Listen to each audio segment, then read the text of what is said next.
Сәлем қыздар, сіздермен бүгін шие пирогының рецептімен бөлісемін.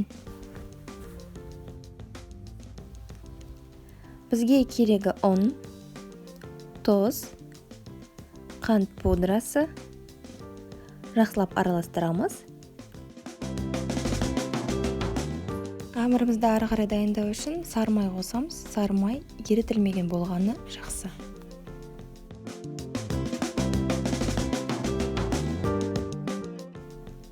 Бір жұмыртқаның сарысын қосамыз. Қамыр толықтай дайын болу үшін қаймақ қосамыз. Барлығын жақсылап елейміз.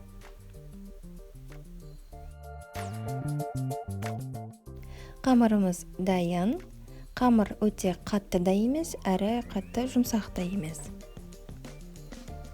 Қамырымызды формаға келтіреміз. Менде 24 сантиметрлі форма.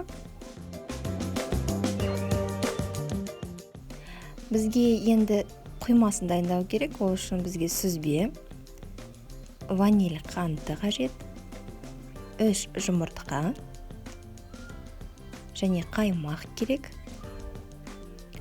Барлығын жақсылап араластырамыз. Бұл жерде бізге енді блендердің көмегі керек болады.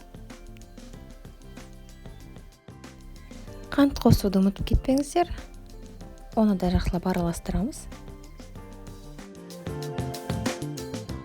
Құймамыз толықтай дайын болу үшін енді бізге шие қажет. Шиені біз мұздатқышта сақтаймыз.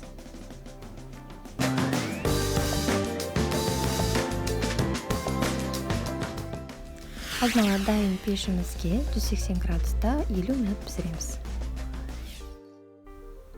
Пирогымыз 1 сағат пісті. Әркімнің пеші әрқандай, сол себепті өз пешіңізге ыңғайластырып қараңыз.